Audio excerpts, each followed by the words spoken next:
Ra'iisul Wasaare xigeenka dalka ahna kusimaha Ra'iisul Wasaaraha Mahdi Maxamed Guuleed Qadar ayaa xarigga ka jaray Machadka Daraasaadka Amniga oo ay leedahay Dowladda Federaalka Soomaaliya.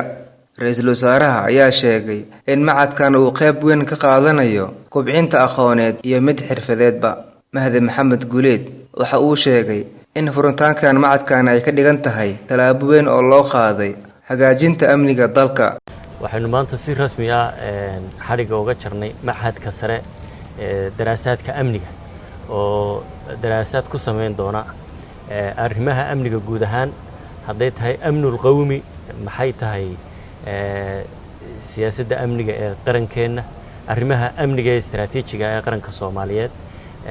ay u baahan in la daraso in khabaradu ka doodo inay daraasaad iyo istidi ku sameyso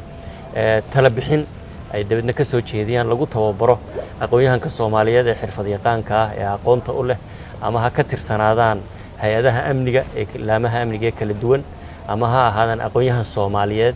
oo shahaadada digriga koowaad sita oo doonaya inay bartaan daraasaadka amniga wuxuu noqonayaa amniga inaga dal ahaan Soomaaliyeed ee qowmiga ah oo dhinacyo badan taabanaya ama xaq dhaqaale ama xaq nabadgelyo ama xaq amni oo guud ahaan ama xagga maxaa noqon kara national security interest waxaafka qalaad lagu yiraahdo danaha amni ee qowmiga ah ee umadeed maxay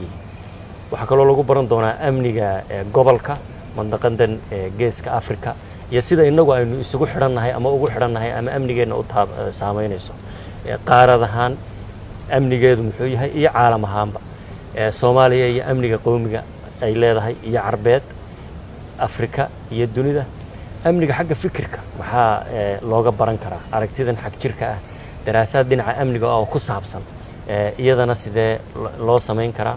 waxa iman kara amniga cudurradan faafaya qudhooda sidee bay amnigeena khatar ugu yeelan karaan maxaynu se uga kaashan karnaa marka arrimaha amniga iyo daraasaadkoodu waa ballaaran yihiin farxad weyn bay maanta markaa inoo tahay inaynu si rasmi ah u daahfurno in lagu odoroso in maskax Soomaaliyeed oo fikiraysa ay u fikirto dalkeena iyo amnigiisa sidaynu horumar uga gaari lahayn maanta dhibaatada ay haysataa waa mid amni koow caam ahaan labaadna mid amni oo ku salaysan amni xagga fikirka ah oo fikriga khaldan ee aragtida khaldan ee laga turjumada khaldan loo sameeyay islaamka arrimahaas oo dhan maanta in la odoroso la daraaseeyo si qoto dheer loo rogrogo dabeedna afkaar miradhala hay'adaha dawladda ee amniga ku shaqada leh ay u soo baxdo hay'adaha kale ee dhinaca waxbarashada iyo muwaadiniinta Soomaaliyeed iyo iclaamka iyo guud ahaan loo helo marka horumar weyn inuu sameeyay weeye inaynu maanta marayno machad sare inaynu daahfurno oo waxbarashadiisii bilaaba oo arrimaha amniga qowmiga amniga qaaradeed dhinacyada kale ee kala duwan ee uu galayo lagu odoroso dad khubaro ah soo saaro hay'adaheena amniguna ay la mid noqdaan haddana waa yihiin la jaan qaadaan dunida qaybaheeda kale aqoon ahaan xirfad ahaan iyo kartin ahaanba dawladda ayaa dadaal dheeraad ah gelisay horumarinta amniga dalka Maxamuud Aacad raadiyaha iyo TV-ga City Disho